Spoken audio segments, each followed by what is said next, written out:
Salut à tous, bienvenue dans Femmes de foot, la seule PAC sans cloche, la seule PAC 100% foot féminin. Et pour ce 24e œuf de F, pas facile à dire, eh bien nous reviendrons évidemment sur l'équipe de France avant sa rencontre amicale de préparation ce jeudi du côté de Bondoufle face au Canada. Ensuite, place à la Coupe du Monde. On reviendra sur l'actualité à 2 mois, jour pour jour, du début de la compétition. Et puis enfin, gros plan sur la 2e division française avant une journée de championnat qui s'annonce peut-être décisive.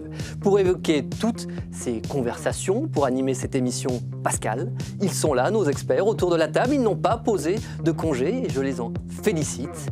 Elle, ça n'est pas compliqué, elle a gagné hier pour la 9e fois consécutive la chasse aux œufs, même si cette saison, elle a dû mettre des bouchées doubles, mademoiselle Cécile Locatelli. Lui, Pascal, ça n'est pas son grand frère, mais plutôt son petit-fils, monsieur Patrice Lair. Lui, on lui avait dit, les médailles en chocolat, c'est pas pour toi. Du coup, il est vraiment à 2 doigts de la crise de foi, monsieur Johan Aubois. Elle, l'œuf ou la poule, l'œuf ou la poule. Chaque année, pour le lundi de Pâques, c'est la même chose. Notre chroniqueuse se pose la question. C'est évidemment Mélina Boetti. Enfin, notre invitée. Elle n'aime pas que le chocolat. C'est une véritable chasseuse de buts. On la surnomme Bretty Goal depuis de longues saisons. Merci d'accueillir l'attaquante de Juvisy, mademoiselle Sandrine Brettini. Ça va, Brett ? Ça va. Prête pour la chasse ? Prête pour la chasse. C'est parti, générique.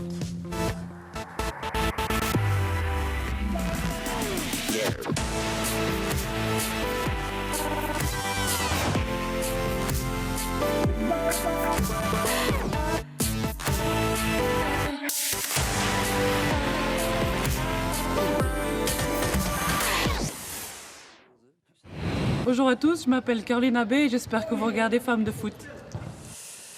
Absolument, Caroline, merci. On est content aussi d'avoir un petit peu la Suisse avec nous dans Femmes de foot. Merci d'être avec nous. 24e, les œufs sont là autour de la table. N'hésitez pas, mes chers amis, si vous êtes tentés, on est ravis d'avoir Brett avec nous. Je me permets, Brett. Hein. Pas de souci. C'est le surnom de Sandrine Brettini. Vous l'aurez compris, la carte blanche, hein.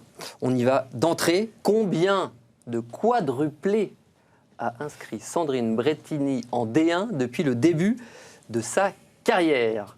Cécile. Allez, 10. Patrice. Pascal. C'est un week-end. J'y suis, hein. Allez, 8. 8. Alors, est-ce que vous avez une idée de la réponse, Sandrine? J'en ai aucune idée. De quadruplé, je sais pas du tout. Alors, c'est bel et bien 8, vous êtes 2. Est-ce que vous savez quel est le nombre de buts le plus important qu'elle a réussi à marquer sur un match dans sa carrière, pour vous départager? C'est 8. Ça m'en parlait. Bon. Contre Saint-Brieuc, voilà. C'est ça, Comme ça, vous savez. Contre Saint-Brieuc. Allez, Johan Aubois, il l'a eu Allez. la dernière fois, notre très bon Patrice. Il est vraiment costaud, il est devenu fort, hein, notre Patrice Lair. C'est un challenger de grande qualité. On va regarder avec Erwan Gelohen, comme chaque semaine, les statistiques de notre invitée, Sandrine Brettini. À 30 ans, c'est 247 matchs de D1, 204 buts, figurez-vous, 2 titres de meilleure buteuse, 6 titres de D1, 4 Coupes de France, 4 finales, 2 Ligues des Champions plus une finale et 22 sélections en équipe de France avec 9 buts. Bretty Goal. On dit toujours que vous êtes une des joueuses évoluant en France qui a le meilleur sens du but. Eh ben oui, c'est souvent ce qu'on me dit. Et je pense que les statistiques le prouvent. C'est vraiment, je pense, la meilleure qualité que j'ai. Et je suis contente de marquer des buts. Bretty Goal, ça vient d'où? On m'a surnommée comme ça à Lyon. Voilà, je pense qu'on a... Des joueuses, des fans C'était presse. des joueuses un peu au départ. Et puis après, ça a été repris les par tous. supporters. Voilà, et ça me va. On a vu 22 sélections, 9 buts. On va évoquer cette équipe de France. C'est évidemment l'actualité de la semaine avec cette rencontre de préparation à venir face au Canada. C'est jeudi soir à Bondoufle, le stade hôte de Juvisy.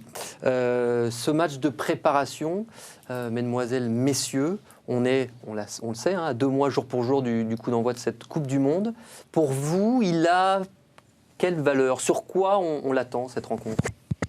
Bon, c'est un petit peu la continuité de l'Algarve. Je crois que Philippe Bergerot va encore peut-être, non pas faire des essais, mais un petit peu peaufiner tactiquement. Et puis, je pense voir un petit peu aussi l'état de forme des troupes. Parce que c'est vrai que là, au niveau du championnat, il y a un gros creux et cette trêve-là pour les équipes internationales, pour la Champions League. Donc c'est le moment aussi de voir un petit peu. Et puis l'autre jour, j'étais avec Fred Aubert, le préparateur physique, de mettre au point aussi toute la grosse préparation qu'il va y avoir dès la fin du championnat. Donc voilà, c'est la continuité du travail. C'est le basculement vers le mondial aussi. Ouais. C'est l'occasion de dire, voilà, après on va voir la liste des joueuses retenues pour cette compétition. Je ne suis pas sûr qu'il tente beaucoup de choses, même s'il y a une petite jeune, Clarisse Aubian, qui a été appelée. Il va travailler un peu les automatismes, il va peut-être envoyer des signaux aussi à son groupe. Mais je ne vois pas une grande révolution à l'occasion de ce match contre le Canada. Mais bon, surtout, il va falloir gagner. Perdu le dernier match, il faut regagner tout de suite. C'est important, c'est des petites choses, mais qui sont toujours importantes de se remettre dans le bon sens de suite en gagnant un match. Cette équipe du Canada, est-ce qu'elle a des faux airs de l'équipe d'Angleterre, qui sera peut-être l'adversaire le plus compliqué de l'équipe de France à la Coupe du Monde? C'est physique, c'est une équipe... Oui, il y a des choses où ça n'a rien à qualité. Non, il y a des choses de qualité, physique. Je pense qu'elles peuvent nous gêner un petit peu, en défendant bien. Non, ça peut être un bon match de préparation encore, mais avec une victoire. À part le mondial en 2011, les Canadiennes nous ont toujours embêtés. Ouais. On l'a vu au JO, on l'a vu au tournoi de Chypre, on l'a vu avant le championnat d'Europe aussi. À chaque fois, ils nous ont accrochés 2 fois dans les dernières minutes. Donc, c'est des joueuses qui ne lâchent pas, qui imposent un défi physique dès les premières minutes. Et après, il faut laisser passer un peu l'orage pour reprendre le cours du jeu. On va regarder, si vous le voulez bien, justement ces confrontations face à cette équipe du Canada. En 10 ans, on les a jouées 10 fois. Le bilan est quand même très équilibré. 3 victoires en faveur de l'équipe de France, 3 nuls et 4 défaites. Vous l'évoquiez, Johan, la dernière confrontation, c'était quasiment jour pour jour il y a 2 ans en amical du côté de Nice. C'était en direct sur Eurosport. La France avait assez largement dominé cette rencontre, mené 1-0, et puis s'était finalement fait reprendre dans les dernières secondes. C'est ce genre d'équipe accrocheuse, un peu compliqué à manœuvrer, mais sur lesquels il faut désormais être capable de plier l'affaire, entre guillemets. Moi, j'aime bien cette équipe du Canada. Je trouve que c'est un mélange entre l'équipe de l'Angleterre et l'équipe des États-Unis dans des styles qui se rapprochent. Moi, je pense que c'était un bon test aussi. Je suis comme Patrice, on va jamais t'appeler. Voilà. Je pense qu'il va falloir en effet gagner. Ça va être important de tout de suite réagir et peut-être se rassurer pour enfin rentrer dans cette préparation du mondial. Et puis le mondial, vous l'évoquez, 2011, c'était un bon souvenir, Sandrine. Vous étiez à cette Coupe du Monde, vous aviez rencontré l'équipe de France, le Canada. C'était finalement la plus large victoire française contre cet adversaire. Une très belle victoire, 4-0. C'était la deuxième rencontre en phase de poule, avec un premier but de Gaëtan Tinet. Cette équipe canadienne, vous l'appréciez, Sandrine? Vous avez quel genre de souvenir? C'est vrai que moi j'ai un bon souvenir forcément avec cette victoire et on revoit les images de Gaëtan. Ce jour-là, Gaëtan a fait un match doublé de Gaëtan, complet et c'est vrai qu'on en parle souvent des fois. Elle dit ce jour-là tout lui a réussi et c'est un bon souvenir pour elle et pour moi aussi. Et un dernier but d'Élodie Thomis. Ce maillot bleu, forcément, on en parle avec vous. Vous avez pas mal de coéquipières à Juvisy qui font partie de ce groupe France, qui est arrivé d'ailleurs ce matin du côté de Clairefontaine. C'est difficile pour vous? Vous en parlez assez naturellement avec des joueuses comme Gaëtan, comme même les plus jeunes comme Kadi Diani, ou c'est quand même une boule au ventre? Comment vous vivez cet rapport avec l'équipe de France? Non, pas. Moi, l'équipe de France et moi, c'est un peu un parcours un peu atypique. J'ai rarement fait les matchs de qualif, j'ai rarement fait les matchs amicaux, mais à chaque fois que la liste sortait, j'étais dedans. Donc vous attendez la liste au bout? Je pense que ça va pas marcher cette année, mais non, j'ai pas de mal à en parler. Après, moi, je souhaite que la France gagne la Coupe du Monde et voilà, mais ça sera, cette année, c'est cuit pour moi. On a l'impression que tu es toujours un petit peu enfermé dans ce rôle de joker. C'était un peu le cas à Lyon. En équipe de France, c'est flagrant. Sur tes 22 sélections, tu n'as pas fait un seul match en entier. Tu es toujours rentré en cours de jeu, ou alors tu as débuté comme titulaire et puis après tu es sorti. Comment t'expliques ce rôle de joker avec des très bonnes stats Bah oui, je suis un joker et ça me colle à la peau, forcément. Et à Lyon, après, c'était plus vers la fin qu'on m'a donné ce rôle. Et voilà, avec toutes les joueuses qui sont arrivées, c'était logique, on va dire. Après, Juvisy, c'est un peu la même chose. C'est parce que les entraîneurs ont conscience que tu vas pas te plaindre, que tu vas pas remettre en cause leur choix. Nous, les entraîneurs, on savait très très bien que c'est une fille qui pouvait débloquer la situation. Comme on disait tout à l'heure, dans les 16 mètres, c'est une fille qui est très très à droite. Et c'était de te mettre les ballons. Et souvent, moi je vois, elle n'a pas eu un temps de jeu énorme avec moi, mais par rapport au temps de jeu, le ratio but, c'est énorme. Parce que moi, elle était capable de marquer. Pourquoi ne pas la faire jouer plus souvent et plus longtemps surtout? Parce que, peut-être dans le système de jeu, moi je vois un petit peu pour moi, on jouait un peu plus sur la profondeur avec Lotta Schelling, tout. Peut-être à un moment donné aussi où l'équipe adverse était un peu plus fatiguée, et je faisais un petit peu rentrer Brett qui était capable à tout moment de marquer avec son adresse. Et je sais que nous, pendant 2 ans, elle m'a rendu énormément de services. Et elle a permis aussi à l'équipe de faire tourner un petit peu, de garder l'effectif bien physiquement pour aller au bout dans les compétitions. Surtout les 2 ans, on a gagné la Coupe d'Europe et elle m'a bien aidé de ce côté-là. Alors c'est une question qui a d'ailleurs été posée par une de nos tweetos qui voulait savoir via le hashtag F2F comment on peut avoir justement une telle efficacité et un historique avec l'équipe de France, entre guillemets, pas aussi important qu'on ne pouvait l'imaginer. C'est une blessure pour vous? Vous trouvez une forme d'explication? J'ai pas trop d'explications. Après, quand on est joueuse, ce qui est important, c'est de participer aux compétitions majeures. Et malgré tout, j'ai réussi à faire ces compétitions majeures. Donc quelque part, pour moi, on va dire que j'ai eu de la chance, forcément, de participer à cette Coupe du Monde, à l'Euro 2009 et à l'Euro 2013. Il y en a qui ont fait beaucoup de matchs de qualif, beaucoup de matchs amicaux, et qui sont restés chez elles. Ouais. Et moi, j'ai eu la chance de faire l'inverse. Donc non, c'est pas forcément. Et j'ai vécu des belles choses. Après, forcément, bien sûr que j'aurais aimé jouer plus de matchs et marquer plus de buts, mais déjà... Certaines, tu as un palmarès. Ouais, voilà, des clubs importants, il faut peut-être mieux aller dans des clubs importants où on peut gagner des compétitions que rester dans notre club, des petits clubs et où on ne gagne rien. Alors j'ai une question qui vous est adressée à vous, Sandrine, mais aussi à Cécile ou à vous, messieurs, autour de la table. On évoquait cette rencontre face au Canada.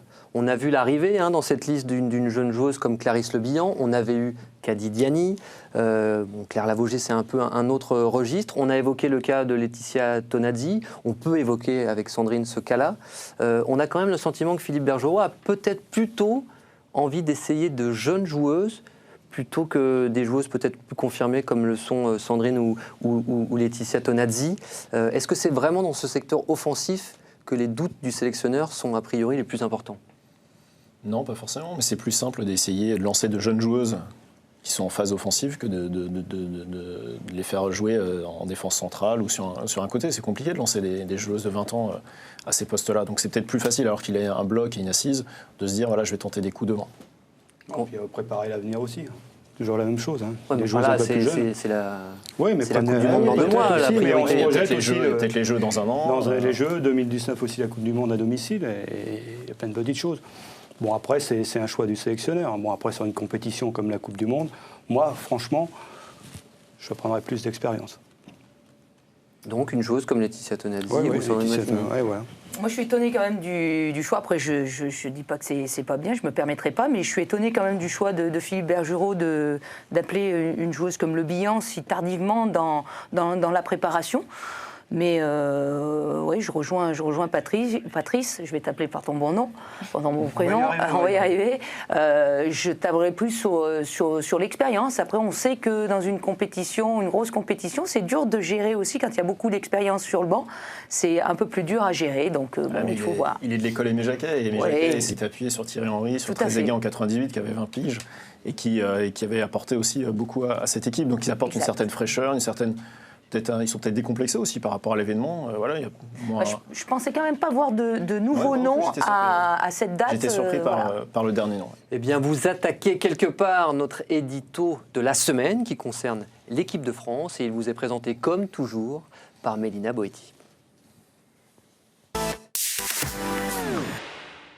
Bon, les fans de foot, cela fait des semaines, émission après émission, que l'on se voit beau, que le soleil brille, que les oiseaux chantent, que la vie est belle et que dans nos têtes, la France a déjà gagné la Coupe du Monde.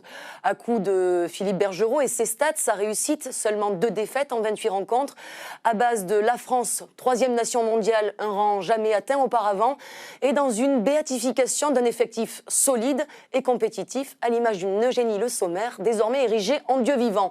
Alors moi, je vous dis qu'il y a un hic dans le système. Et à 2 mois de la Coupe du Monde, vous allez nous en parler et vous allez nous dire où est la faille. Et attention, je ne veux pas entendre parler de pelouse synthétique. Ça, c'est sûr que le débat, on l'a entendu et plus qu'entendu. Allez, sérieusement, est-ce que vous voyez quelle serait potentiellement la faille selon vous, Sandrine, dans cette équipe de France? Quelle est peut-être les choses sur lesquelles on pourrait être un petit peu sceptique? Là, franchement, je vois pas trop. Parce que je trouve vraiment que l'équipe de France a vraiment progressé, surtout là, depuis 4 ans. Tu peux le dire, il manque une buteuse. Hein. Non, je sais pas trop. Moi, vraiment, je les vois aller au bout et j'espère vraiment qu'elles vont le faire. Bon, c'est un peu délicat aussi pour vous de répondre à cette question. Allez, nos experts, vous allez vous mouiller, Patrice, je veux vous entendre. Ouais, je mouille un petit peu. Bon, toujours la même chose, hein, au niveau du groupe. De l'équipe à peu près type, que tout le monde voit un petit peu, qu'il n'y ait pas de blessures. Là, on ne parle pas du terrain, rien du tout, mais il ne faut pas qu'il y ait de blessures sur les gros matchs. Match de qualification, je pense que Philippe pourra faire tourner un petit peu, mais on est obligé d'avoir certaines choses. Vous pensez à quel poste, à quelle joueuse? Sarah Boisdy dans les buts, qui est importante. Elle est pas mal critiquée, mais elle est au-dessus. Wendy Renard en défense centrale, c'est le top. Amandine Henry, qui donne le tempo au milieu de terrain. Louisa Nessib avec sa technique qui nous manque aussi sur les balles arrêtées pour les corners, les coups francs.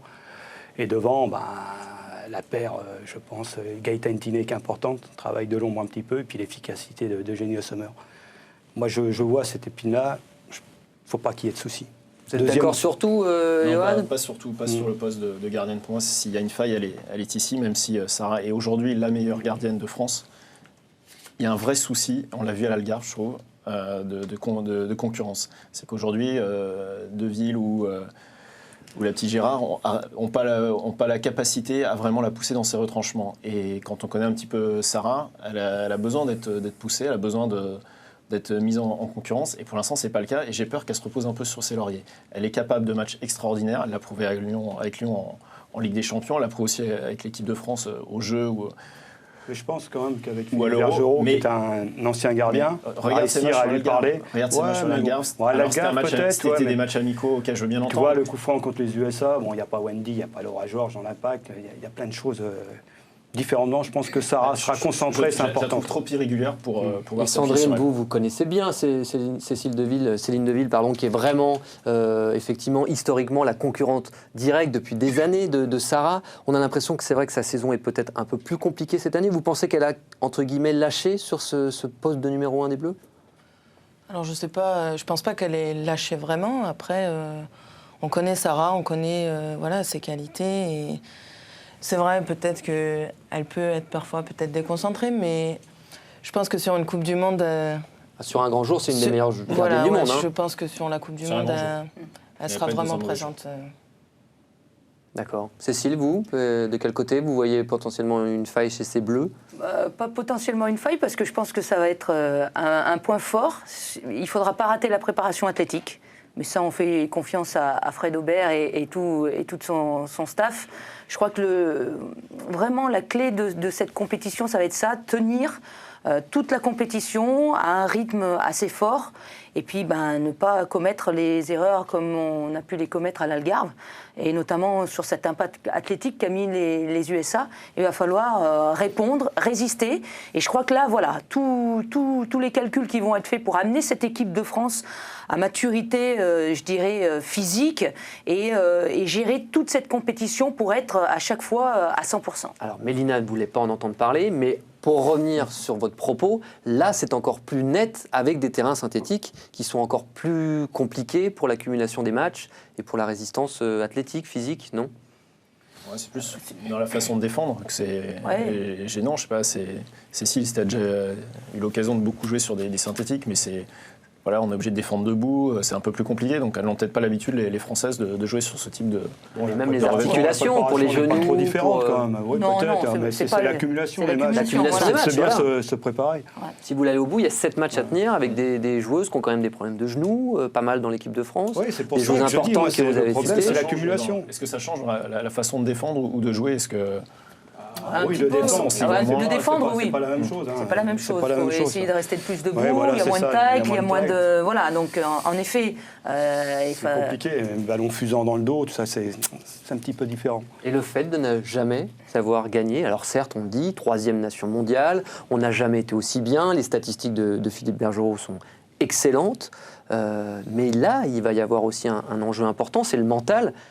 Est-ce que quand vous avez des Allemandes, quand vous avez des Américaines, même des Japonaises, qui ont déjà remporté cette compétition, est-ce qu'on va être capable d'être au rendez-vous ? Des joueuses maintenant qui ont l'expérience, quand même, pas toutes, qui ont gagné les grandes compétitions, sont capables d'entraîner les autres, je pense. C'est qu'on a un peu moins. Ça reste avec des matchs amicaux. Non, la maturité, quand on a progressé. On est capable de vraiment bouger ces équipes. On a progressé de ce côté-là. Moi, je verrais plutôt sur certains faits de jeu, peut-être. Sur les ballons au 2e poteau, on a des petits gabarits sur les côtés. Si on a Jess, on a alors Boulot ou Hamel de l'autre côté. Attention, là, ça peut être un petit peu compliqué. Je pense qu'on peut manquer un petit peu de gabarit. Parce que de la tête, c'est une Wemba qui arrive lancée au 2e poteau, ça peut faire des dégâts. Bon, ça, c'est... Mais je pense que les balles arrêtées, je pense que Philippe va résoudre ça. C'est pareil, c'est un ancien gardien. Non, mais c'est important. C'est plein de petits détails qui peuvent faire gagner beaucoup de matchs. Allez, évidemment, vous pouvez réagir via le hashtag F2F sur cet édito, sur cette question, sur les failles potentielles de l'équipe de France. On dit ça pour aborder tous les débats, évidemment, qu'on est tous derrière les Bleus et qu'on a beaucoup d'espoir en cette équipe de France. On va conclure la page bleue, si vous le voulez bien, avec les jeunes et les catégories des U17 et U19, avec une bonne nouvelle encore aujourd'hui, la 2e victoire de l'équipe de Gilles Echem, avec une victoire 2-0 face à la Roumanie, un 3e et dernier match jeudi du côté de Melun face à la Russie pour décrocher un billet pour le prochain Euro en Israël. Je me tourne naturellement vers vous, Cécile, parce que vous connaissez bien les sélections de jeunes. Cette équipe de Gilles Echem, elle est à peu près de la teneur de la génération précédente qui nous avait fait tellement rêver. Oui, je crois qu'il y a des bonnes générations. Les U17 viennent de se qualifier pour le tour élite du championnat d'Europe. Donc, je crois qu'on peut s'appuyer maintenant, grâce au bon travail de formation qui a été initié par la Fédération française de football, on peut s'appuyer sur des bonnes générations qui arrivent pour fournir cette équipe de France A. Et j'espère que Gilles... Il y a des talents dedans, mais vraiment, moi je regarde pas trop en ce moment. Quand on commence à voir circuler, Léger, la Marie, Cascarino, c'est des choses qu'on... Il y a quand même quelques... Alors, il y a peut-être des postes... où il manque encore, il y a des postes clés, donc on est en train de travailler sur des profils de joueuses à venir. Mais il y a quand même quelques filles qu'on retrouvera à haut niveau et qui viendront forcément compléter cet effectif. On espère, on a la Coupe du Monde en 2019 en France, et puis la Coupe du Monde U20. Non, mais il les a cités, les petites Lamarie, les petites Delphine Cascarino qui a déjà commencé à taper dans l'œil de Greboval, Théa Greboval qui est une excellente joueuse. Non, et puis il y a des bonnes gardiennes de but. Il y a des bonnes gardiennes de but qui arrivent. Elles font 1m85 ou pas? Il y a des grandes gardiennes qui arrivent. Il y a des grandes gardiennes. Moi j'ai une gardienne là. Cindy Perrault, la gardienne titulaire en U19. Oui. Donc voilà, je pense que oui, c'est encourageant. Allez, l'avenir est tout bleu, on va le dire, pour nous. On va s'intéresser aussi à cette Coupe du Monde à venir, avec en perspective 61 jours, on a dit, du coup d'envoi de ce mondial au Canada. On a 2 spécialistes dans la rédaction de F2F qui sont justement allés voir les Français pour qu'ils nous donnent leur point de vue sur cette Coupe du Monde à venir et cette équipe de France. Un sujet signé Mélina Boetti et Pauline Schatz. Salut les femmes de foot. Salut les femmes de foot. Eh, pendant que vous faites du gras là, pendant le lundi de Pâques, nous on sonne les cloches. Et oui là, réveillez-vous, on est à 2 mois de la Coupe du Monde, 60 dodo pour les puristes. Du coup, petit tour vite fait à la Tour Eiffel pour prendre la température et tâter le terrain.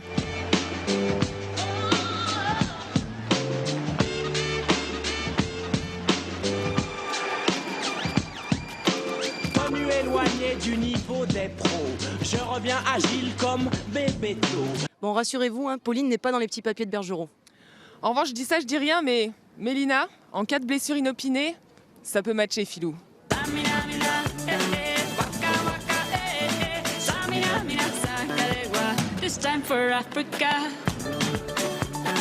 Et comme dirait notre grand-père, Patrice Lair... Ouais, non. Vite fait, vite fait. Pas le temps pour le décrassage, place à l'analyse. Débrief. Si je te dis la France et le football, ça t'évoque quoi? Ah, tu veux que je te dise Paris Saint-Germain, c'est ça? C'est ça, donc en fait t'es pas du tout dans le thème, ça tombe bien parce que là aujourd'hui on est là pour parler Coupe du Monde. Une question existentielle, est-ce que la France va gagner la Coupe du Monde dans 2 mois? Dans 2 mois Peut-être. J'espère bien en tout cas. Et est-ce qu'elle va la gagner dans 6 mois? Mais t'es au courant qu'en fait c'est les filles qui jouent le mondial en juin? C'est les filles. Les mecs c'était il y a pas longtemps. Ah ouais. Tu préconises quoi? Des 18 mm, des moulés, des barrettes? T'es plutôt sûr? Les moulés, il faut les mouler. Sur la pelouse synthétique c'est le mieux. Parce qu'en fait on est une année impaire, on est en 2015, on sera au Canada donc il y a 6 heures de moins. On jouera à combien à votre avis sur le terrain? Tu t'as regardé la dernière Coupe du Monde en 2011? J'ai plutôt regardé les JO en 2012. Alors quid du JO, on finit à quelle place? L'équipe de France finit à quelle place? 4e il me semble. Ah il est bon. Il y a de l'argent à gagner parce que là je suis bien, je suis chaud là pour répondre à toutes les questions. Patrice Lair, tu crois qu'il va aligner Locatelli ou pas? Qui ça? Je dirais plutôt qu'il faut faire attention aux Américaines parce que moi je connais Alex Morgan, elle est plutôt jolie et en plus elle joue bien au foot. Tu la connais parce qu'elle est jolie ou parce qu'elle joue bien au foot? Parce qu'elle est jolie dans un premier temps et parce qu'elle joue aussi bien au foot. Donc. Grande, genre métisse qui était défenseuse, on dit défenseuse du coup, on défenseur. Défenseur. Elle était défenseur. Tu connais Patrice Lair? Patrice Lair, pas du tout. Tu connais l'Olympique Lyonnais très bien par contre? Oui. Eh ben Wendy Renard sera notre capitaine en juin, t'es confiant du coup? Ah parce que vous jouez, ok, vous jouez dans l'équipe c'est ça? Tu crois que quoi? Tu crois que je suis là pour rigoler? Pour les trucs là. Oh là là, ils m'ont eu. Bonjour, j'ai une petite question. Si tu penses que les femmes vont gagner la Coupe du Monde de football en juin, est-ce que tu peux lever le pouce? Excusez-moi madame. Ah les garçons s'il vous plaît, bonjour, c'est par là le Canada? Canada? Ouais. Non, là-bas c'est Istanbul. Ouais, vous pourriez nous mettre 10 places pour le 5 juillet, la finale là, France-États-Unis?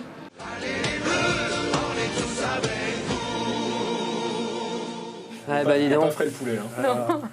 On a vraiment des journalistes qui sont là pour enquêter, hein, des spécimens, des spécialistes. Des experts. On est à 2 mois du coup d'envoi de la Coupe du Monde. Plus sérieusement, vous sentiez qu'il y a quand même un peu d'adrénaline, d'envie dans votre entourage? La Coupe du Monde des féminines, ça commence à prendre? Oui, je pense qu'on en entend plus parler déjà que la dernière qu'on a faite. Et voilà, avec des affiches, les médias parlent beaucoup de ça sur différentes chaînes. Et non, je pense que ça prend forme. Alors la Coupe du Monde, justement, hein, vous l'avez jouée. Alors, on ne va pas se cacher, on a parlé de votre statut de joker. Vous avez disputé un match à la Coupe du Monde. Mais quel match! Ce n'est peut-être le match de l'histoire des Bleus. C'est ce France-Angleterre, un scénario de dingue. Honnêtement, c'est un des plus beaux souvenirs de votre carrière, j'imagine. Si je me rappelle bien, Vous êtes sur le coup sur l'égalisation. Là, vous êtes la mieux placée pour l'avoir rentrée, cette frappe d'Élise Boussaguière. C'est ça. Par contre, ce match, c'était vraiment... Oui, c'est un bon souvenir pour moi. Mais je suis rentrée et je suis ressortie.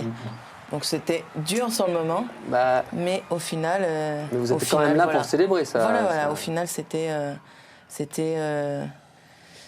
magique de se qualifier comme ça et un très bon souvenir. Johan, vous y étiez, vous, pour l'équipe, à cette rencontre? Je suis même tombé de mon siège en tribune de presse, puisqu'on était un petit peu assis sur les dossiers pour regarder la séance de tir au but, et on était tellement stressés avec d'autres journalistes français que lorsque le dernier tir au but a été marqué et que les Français se sont qualifiés, je suis un petit peu tombé en arrière, voilà, dans l'euphorie de ce match. C'est quand même c'est un petit peu le moment clé dans l'histoire de cette nouvelle équipe de France, dans sa médiatisation, dans son ambition. On sent quelque chose s'est passé ce jour-là. Bon, on sent. Vous y étiez aussi, Cécile. Je commentais pour Eurosport. Je ne suis pas tombée, mais je pense que j'ai dû casser les oreilles des téléspectateurs d'Eurosport, parce que là, j'étais plus consultante, j'étais en effet supportrice de la France. Erwan Geloen confirme, il a réécouté. Voilà, il a perdu l'oreille. Ouais. Donc, non, je pense que ne serait-ce que la une de l'équipe le lendemain, et puis le scénario, quoi. Voilà, le scénario, puis le but d'Élise Bessaglia qui est énorme. Donc, je pense que là, il y a une prise de conscience, et en effet, Mais c'est un acte fondateur qui se joue à rien. Hein. Bruno Bini disait souvent poteau rentrant, poteau sortant. Là, c'est poteau rentrant. Et c'est vrai qu'il y avait besoin de ce scénario parce que 88e, hein. L'équipe est menée 1-0. Il y a beaucoup d'équipes comme ça qui font de beaux parcours. Menées dans la séance de tir au but, et puis finalement ça se retourne. Et il n'y a pas toujours de très grands matchs. Je pense souvent à l'OL chez les garçons. Ils ont fait des beaux parcours en Ligue des Champions. Il manquait toujours ce petit match qui permet de retourner. Il y avait ce match-là. Pour les Françaises, c'était fini. On avait commencé à ramasser les ordinateurs. On pliait les bagages, on rentrait en France, et puis voilà, le souffle serait un peu retombé. Là, ce but d'Élise lance complètement le mouvement du foot féminin en France. Allez, en 2011, elle était déjà à la Coupe du Monde, elle aussi. Elle fait aujourd'hui le bonheur de Guingamp et de l'équipe du Nigeria. C'est évidemment Désiré Oparanodzi. Elle nous a répondu justement sur l'ambition de son équipe nationale à la prochaine Coupe du Monde. Le Nigeria est aussi fort que les autres équipes du groupe. On est champion d'Afrique, donc on n'a peur de personne. Je pense qu'on a les qualités pour sortir de la phase de poule lors du mondial. Parfois, ce ne sont pas les meilleures équipes qui gagnent. Donc on va prendre les choses match par match. Et puis on verra ce qui se passe. Avant de venir en France, je savais que le niveau du championnat était bon. Arriver ici, c'était un rêve qui se réalisait pour moi, car j'ai toujours voulu jouer en D1. C'est un meilleur niveau. Et jusqu'à maintenant, ça a été super, je me plais ici. Avant de venir, je ne savais rien sur Guingamp. C'était la première fois que je mettais les pieds dans cette ville et que j'en entendais parler. Alors, c'est un peu différent de la vie que j'avais avant. Là, ça fait maintenant 10 mois que je suis là. Je pense que je me suis bien adaptée au climat, à la nourriture et à la culture. Le seul problème que j'ai, c'est la langue. Mais dans quelques temps, j'espère pouvoir parler un peu. Qu'est-ce que vous pouvez nous dire en français? Bienvenue. Comment ça va? Alors, elle n'a pas dit Kenavo, Patrice et Johan. C'est dur le breton. C'est dur le breton, très, très dur. apprendre. Au moins aussi dur que le nigérian. Eh ben, dites-moi. Plus sérieusement, c'est une buteuse, elle aussi, hein, Désiré Oparanodzi, une joueuse très athlétique. Ça fait partie des genres de joueuses que vous appréciez? Oui, là, sur les images, non, parce que c'était pas contre du côté de Bondouf, c'est vrai. Non, c'est vrai, c'est une joueuse puissante, à droite devant le but, et oui, moi, j'apprécie ces joueuses aussi. Vous avez un registre d'attaquante, vous aviez un peu un modèle plus jeune Non, j'ai pas eu forcément de modèle, à part Marinette, forcément, Marinette Pichon, mais sinon, après, quand j'étais à Lyon, forcément, Karim Benzema. Mais sinon, quand j'étais plus petite, pas forcément, non. Cette équipe du Nigeria, c'est une équipe qui est souvent, pareil, accrocheuse, très au-dessus du niveau sur le continent africain. Non, ça peut être une petite surprise. Hein. Ouais, ces filles-là qui partent sur la profondeur, elles vont vite. Ça frappe. Ils ont un groupe très costaud. Mais... Les États-Unis, On va l'Australie. le regarder, ce groupe, Johan, méfier, effectivement, c'est que... le fameux groupe D, le groupe de la mort, on serait tenté de le qualifier ainsi. Vous l'avez donc dit, avec les États-Unis, la Suède et l'Australie, là c'est du costaud, quoi. Mais en 2011, le Nigeria avait posé des problèmes à la France au premier match. Avec une gagne plus 1-0. Facile, hein. Alors, il faisait, je me souviens, très très chaud. Et c'était un match en début d'après-midi, mais au niveau physique, elles avaient vraiment mis des coups. Hein. C'était très très violent par moments. Ils sont déséquilibrés quand même. Mais elles compensent par une énergie et par un défi physique très important. Entre les lignes, tout ça, quelquefois beaucoup d'espace, puis derrière, soit ça part à l'abordage. Ouais. Mais bon. Ils ont peut-être progressé tactiquement, plus leur puissance. Il faut s'en méfier. Parce que ce qui caractérise quand même ces équipes africaines, c'est qu'elles doutent de rien. En effet, tout est possible. Voilà, on le voit dans le discours de Paranozzi, pardon. Et je crois que voilà, il faut s'en méfier quand même si ce groupe-là est compliqué et costaud. Mais attention, parce que je pense que les équipes africaines progressent et qu'il faudra quand même... Il faut quand même s'en méfier. Elles avaient battu le Canada en 2011, dans leur phase de poule. Ce qui est quand même un signe. Oui, mais c'est pas une petite nation dans cette édition. Canada, mais c'est un Canada. C'est une équipe qui est toujours difficile à jouer quand même, le Canada. Alors après, les scores, en effet, ça reflète pas, je trouve, la teneur du match. Donc, et puis c'est une équipe avec quand même quelques bilans, 4e à la Coupe du Monde des moins de 20 en 2010. Elles avaient aussi posé des problèmes à l'équipe de France U20. Progression. Forcément, qui peut permettre peut-être de créer une surprise pendant une Coupe du Monde. Pourquoi pas. Avec des leaders aussi. Et la Suisse, Et la Suisse, dans tout ça, me direz-vous, eh bien, cette Nati, elle a quand même réussi à battre la Suède 3-1 ce dimanche, sans Lara Dickenman, mais avec Caroline Abbé et Lia Valti, ces deux joueuses du Bayern Munich, se sont aussi confiés à nous et nous ont donné l'impression de cette équipe suisse qui va disputer sa première Coupe du Monde en juin prochain. C'est un sujet de Pauline Schatz. J-61 avant le mondial canadien. L'excitation monte doucement aux quatre coins du globe et notamment du côté de la Suisse. C'est en effet la première fois que nos voisines se qualifient pour une Coupe du Monde. Toujours à l'affût des dernières infos, notre envoyé très spécial, Romain Ballan, a recueilli les impressions de deux Helvètes remontées comme des coucous à l'idée de s'envoler pour le Canada. Je crois qu'il ne faut pas non plus qu'on attende trop de nous, ça nous mettrait une pression peut-être inutile. Nous, on veut y aller là-bas sans pression ou alors gérer la pression comme on a su le faire jusqu'à maintenant. Dans un premier temps, il va falloir dépasser les phases de poule. Comme on le sait tous, au football, tout est possible. Mais je pense qu'il faut prendre les matchs les uns après les autres. Évidemment, j'espère aller le plus loin possible. Et pour tenter de s'extirper des phases de poule, la Suisse possède un atout majeur, une certaine Lara Dickenman. Pour moi, c'est la joueuse clé de notre système. C'est notre meneuse de jeu, notre numéro 10, notre Lara, comme on dira. C'est vrai qu'à Lyon, elle a un poste un peu plus défensif, mais je crois que ces dernières années, ça lui a aussi appris à mieux défendre, à mieux se placer dans les 1 contre 1 défensifs, tactique aussi. Je crois que ça a été un plus aussi pour nous. Avec la Suisse. On est contente de l'avoir avec nous. Elle a plutôt envie de jouer à l'avant parce que c'est une super buteuse et qu'elle est très bonne à ce poste, à gauche comme à droite. Elle est aussi très efficace de la tête. C'est une joueuse ultra complète et pour nous elle est très importante. À Femmes de Foot, on brûle évidemment de connaître l'issue de ce mondial. On a donc demandé à nos amis leur avis sur la question. Alors, coup de poker, coup de bluff ou réponse neutre? Voici leurs pronostics. Je pense que les favoris sont à peu près toujours les mêmes. L'Allemagne, les États-Unis, le Brésil, toutes ces grosses nations comme la Suède. Mais on verra bien qui sera le meilleur. Le Japon, il faut pas le sous-estimer.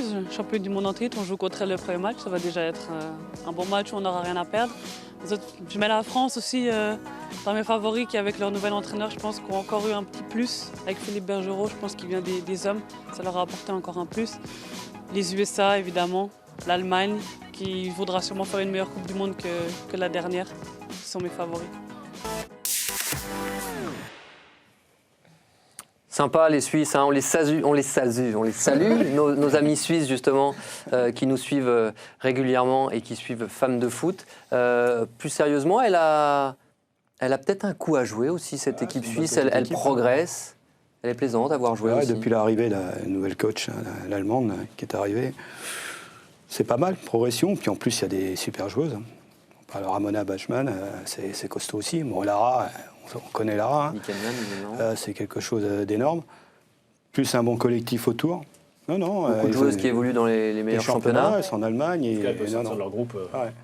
Moi, je dis franchement, c'est une équipe qui peut se montrer avec un beau jour là-bas. Avec justement un groupe, vous l'évoquiez, Johan, intéressant. Alors certes, elles attaquent avec le Japon, mais ensuite, c'est largement à leur portée. Quand on voit le Cameroun et l'Équateur, certes, l'Équateur peut être une équipe aussi un peu compliquée à jouer, mais c'est tout à fait jouable pour cette équipe suisse, surtout que le Japon nous a, entre guillemets, un petit peu déçus à l'Algarve. On sait que c'est pas le moment clé. Les Japonaises, déjà, elles ont repris il n'y a pas longtemps leur championnat. À chaque fois, elles nous font le coup et à chaque fois, elles sont en finale. Donc, on les avait battues à Charletti il y a 3 ans ou 2 ans, je ne sais plus, 2-0. On était champions olympiques et elles allaient se faire sortir au premier tour. Et puis on a vu que finalement, voilà, ça s'était terminé avec une finale encore olympique. Mais les Suissesses, elles ont largement la place de se qualifier. Japon-Suisse qui vont se qualifier. Ouais, je pense que sur ce groupe-là, elles peuvent sortir. Et puis, elles travaillent bien. Depuis, en effet, il y a l'arrivée de le sélectionneur allemande. Mais elles travaillent bien aussi. Et je crois que voilà, elles ont 2 bons leaders qui sont Bachmann et Dickenmann. Et derrière, on avait commenté des matchs de Champions League, notamment à Zurich, où il y avait des bonnes jeunes qui arrivaient. Et Lara Dickenmann nous confirmait que cette équipe, voilà, je crois qu'elle arrive aussi à maturité. Et puis les résultats le prouvent, se qualifient pour cette Coupe du Monde. Ils n'ont rien à perdre, toujours pareil. C'est une équipe qui va pas calculer, qui va jouer, qualité de ses joueuses. En plus, ils ont des joueuses potentielles de vitesse comme Lara et Ramona, et puis techniquement c'est bon. Valti, c'est bien aussi. C'est des bonnes joueuses. Non, il y a une bonne petite équipe qui peut vraiment mettre pas mal de l'équipe en difficulté. Allez les Bleus et allez la Nati. On va être un petit peu chauvin avec ces équipes. Brett, êtes-vous prête ? Je suis prête. C'est l'heure de la lettre et évidemment, c'est la boîte qui s'en occupe, Mélina Boetti.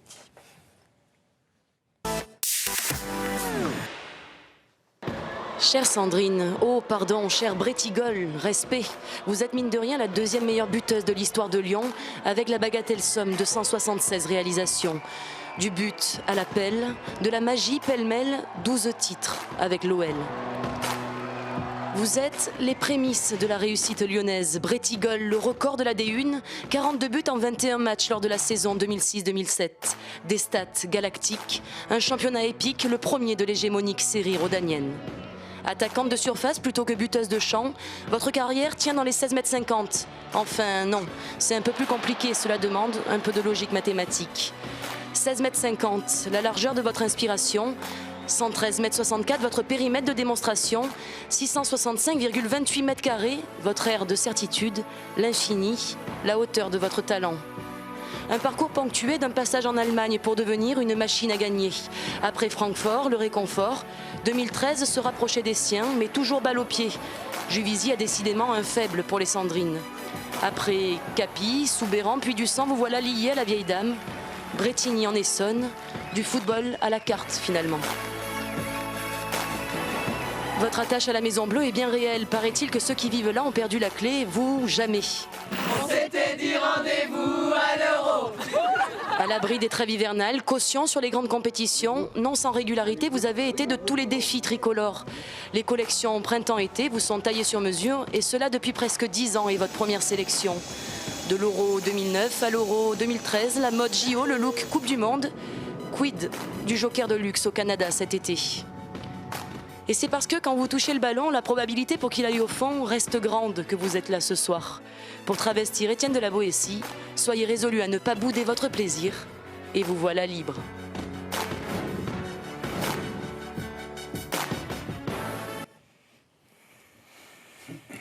Ce parcours, avec effectivement une longue histoire lyonnaise, un passage à l'étranger, et puis cette arrivée à Juvisy. Vous avez toujours autant de plaisir à jouer au foot, à être sur un terrain? Il y a des moments où c'est un peu plus compliqué, mais j'ai toujours surtout envie de marquer des buts. Je pense que ça ne changera pas. Et non, pour l'instant, ça va. Il n'y a pas de bois, mais je touche du bois. Je n'ai pas eu de grosses blessures, donc... Il y a au bois. Voilà, c'est fait. Et non, j'ai pas eu de blessure, donc je me sens encore bien. Et voilà, mais il y a des jours avec, il y a des jours sans. Allez, on bat justement, vous en demandez plus. C'est le moment du face à face.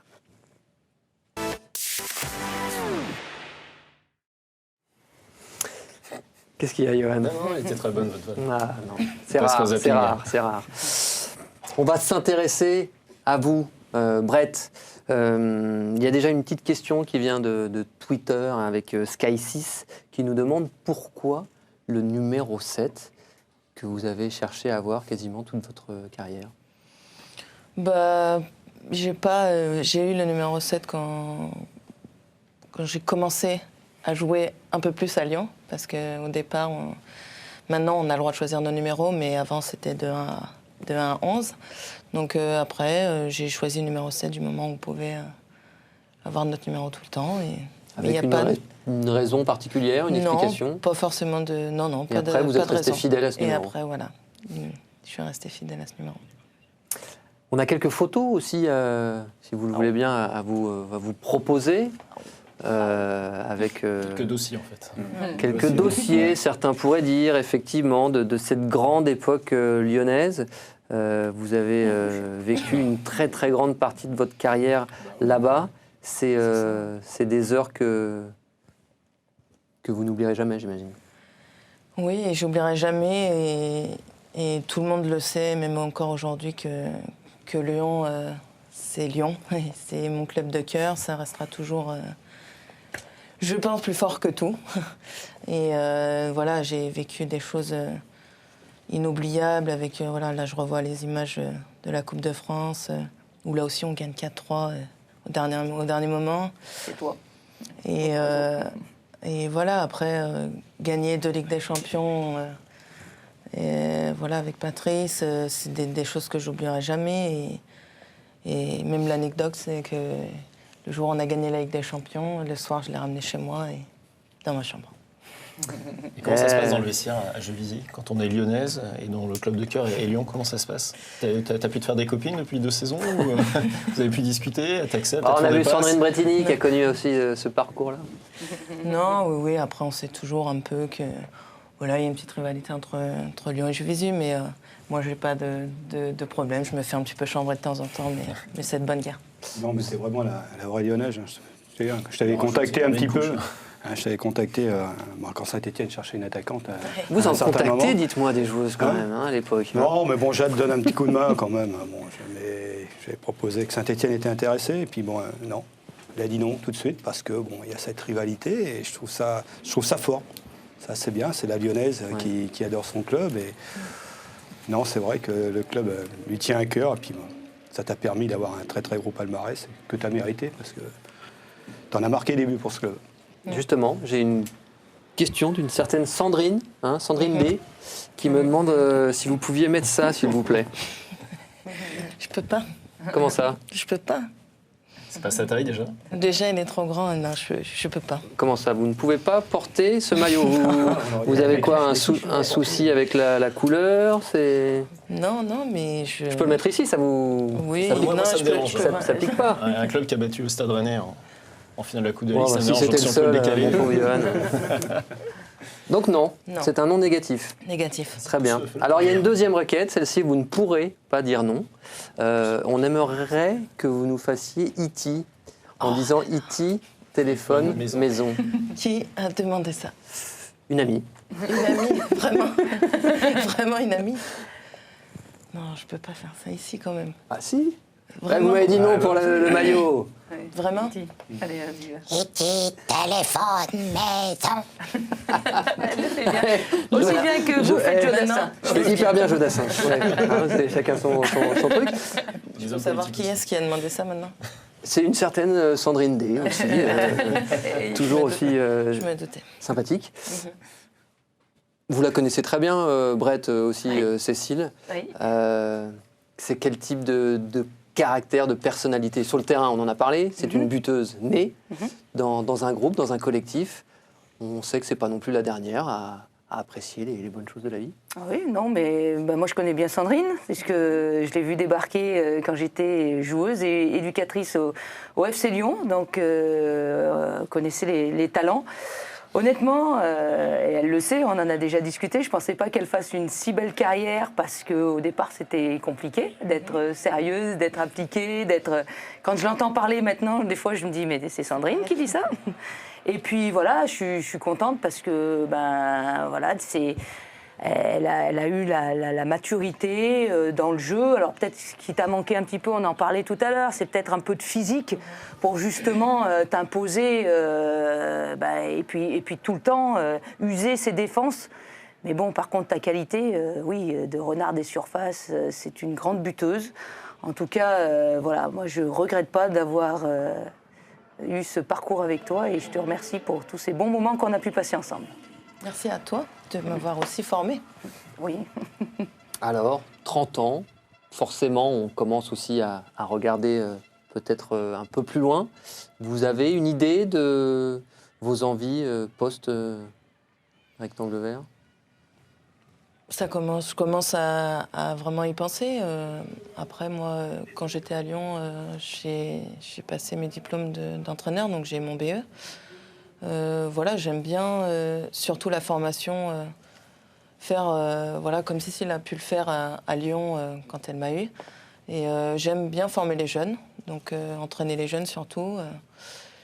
Brigitte Henriquez nous l'a dit, on veut des femmes qui soient là pour entraîner, pour reprendre le flambeau. On veut tous ces exemples des joueuses qui ont porté le maillot de l'équipe de France, qui sont des joueuses de la D1. C'est important de... Avec toi, je lui dis, enfin, elle le fait moins cette année, je crois, mais l'an dernier, elle le faisait pas mal. Ça se passe bien aussi, non ? Mais effectivement, elle l'a fait. Mais oui, spécifique, d'accord, c'est sûr. Une démonstration, être capable, là, ça c'est une bonne chose. Hein. Comment claquer des pions. C'est important. Hein. C'est plus qu'important. Et claquer des pions, ça marche aussi en D2. Et si vous le voulez bien, cette semaine, j'aimerais bien qu'on s'arrête un petit peu sur ces 3 groupes de la 2e division française. On le sait, hein, en D1, on a évoqué les cas d'Arras, de Metz, probablement Metz et ici les Moulineaux qui rejoindront justement cette D2. On a envie de savoir qui seront potentiellement dans cet ascenseur vers la D1 féminine. On va prendre, si vous voulez bien, groupe par groupe.